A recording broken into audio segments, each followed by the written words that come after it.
MP for Ealing and Central Acton, Rupa Huq, called Kwasi Kwarteng, the Chancellor of the Exchequer, superficially black. If you're just joining us now and you're thinking, what? He is black, isn't he? The answer is yeah.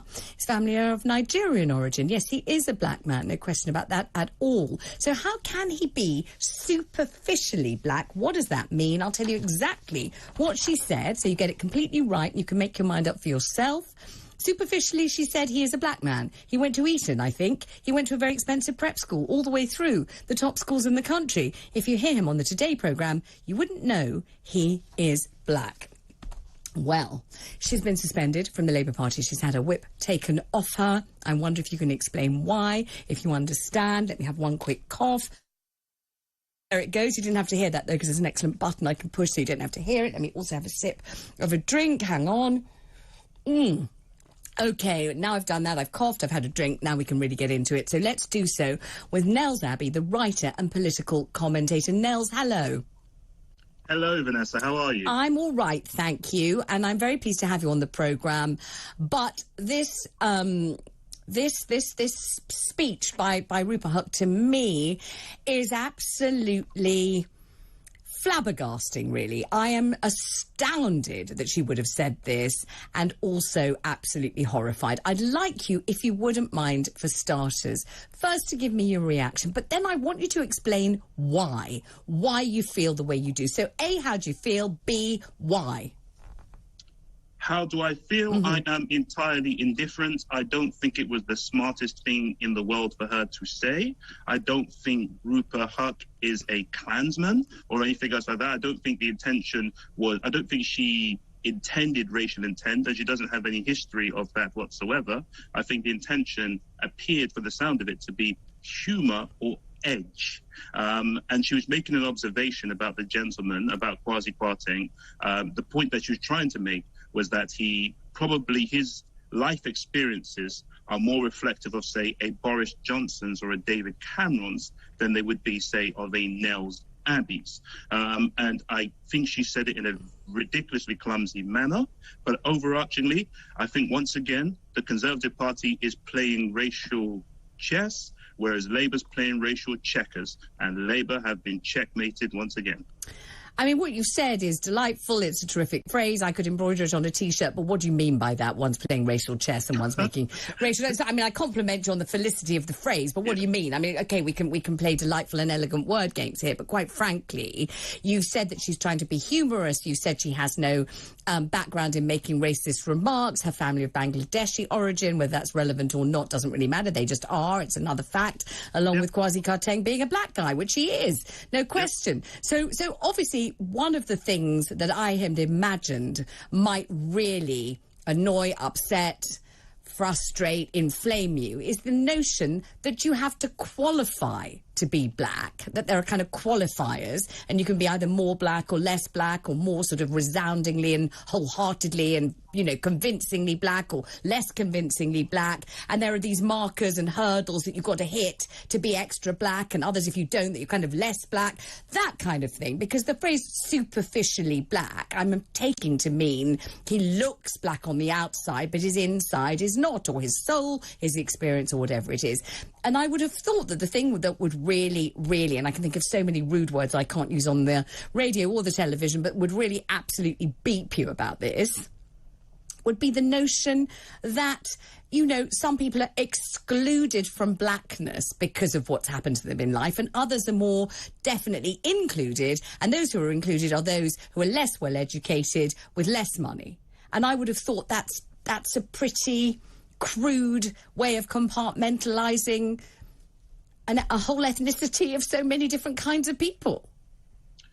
On one hand, yes. On one hand, yeah, you are correct. Kwasi Kwarteng is, of course, a black man. There's no doubting or denying that. Even what she said about you couldn't tell he was a black man if you heard him speak on Radio 4, the answer is I could. The answer is, of course, I can. I can tell because I'm pretty skilled at telling these things.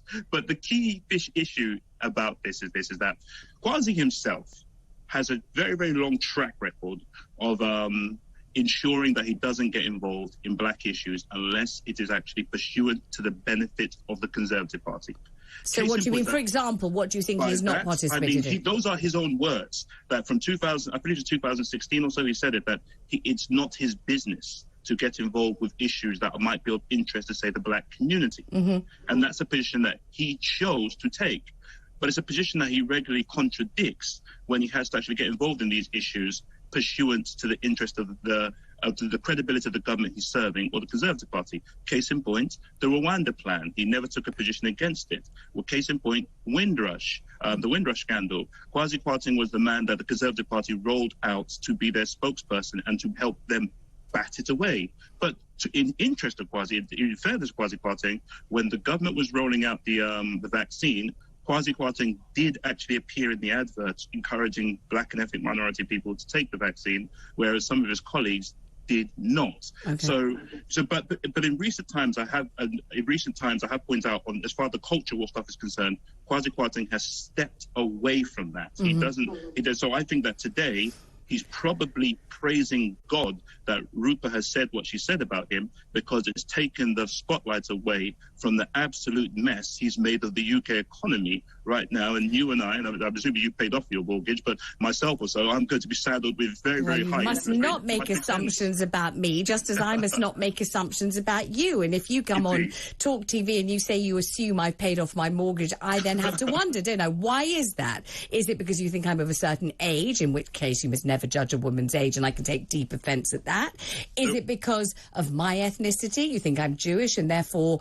I've no idea what you may think about Jewish women. Is it because of that? Whatever the reason that you may think that I've paid off my mortgage, you and I both know that that's A, very probably, I don't want to state these things on paper, but inaccurate. I wish I had. And B, totally inappropriate for you to make those sorts of assumptions about me. We both know that, don't we? Why do you think? Should I tell you why I made the assumption? Because that bracelet on your arm looks so expensive to the point where I think to myself that there's no way you would actually buy that before paying off your mortgage. £8. £8. Well, I'm a bad judge of jewelry. £8. You're not good at jewelry. You're not good at £8 it costs. It's pretty though, isn't it? Very, very pretty. I'm a bad judge of jewelry, or I need to go to the optician, or you're very good at buying cheap jewelry and I'm bad. But you see how we can fall into these, these pitfalls await us, don't they? The moment we start making assumptions about other people, based on what? The way they look, the way they speak, the way they talk. Who knows? I've no idea what kind of a school you think I went to. You may think it was, I was at Cheltenham Ladies College. I may tell you it wasn't at all. It was a London day school. It was a direct grant school. My dad used to take the cash that he'd got in the market, Petticoat Lane, and, pay for it in greasy onces. You've got no idea, and I've got no idea really about you. But what I suppose I'm saying is, isn't that the whole point of this, that I'm not supposed to conclude anything about you at all from what is superficial, which is the colour of your skin. It's not whether you're a black man or not, but it's only a superficial characteristic of you. It doesn't define you or denote what you are, what you think, how you vote, what you wear, or anything else about you. And therefore, I suppose, when you say Kwasi Kwarteng doesn't represent, he doesn't reflect, he doesn't get involved in the ideas, the concerns, the cultural preoccupations of what you described as the black community.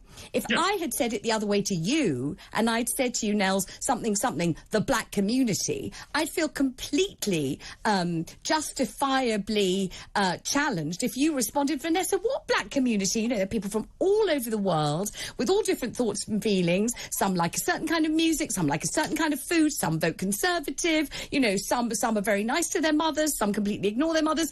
There's no such thing as a cohesive black community, I thought you might say to me. No, I think that it's an interesting argument.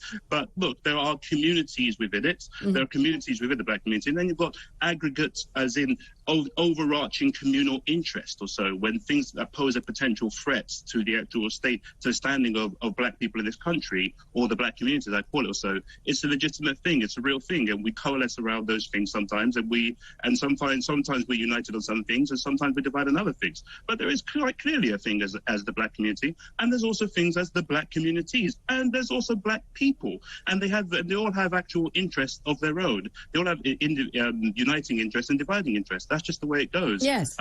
That's the way it goes. But in terms of actual Kwasi Kwarteng in this situation over here has laid his bed. Stay with me. He's made his positions very, very clear. I don't think Rupa should have said it. I think Rupa was trying to be edgy. I think she's trying to be funny. And I think she came across as clumsy. I think the Labour Party has overreacted in this situation over here. And I think they've now distracted from their leaders' potential pre-prime ministerial speech to focusing on what is essentially a very, very petty issue. So, Nels, just checking, you don't think that it was the right thing for Sir Keir Starmer to suspend Rupa Huq?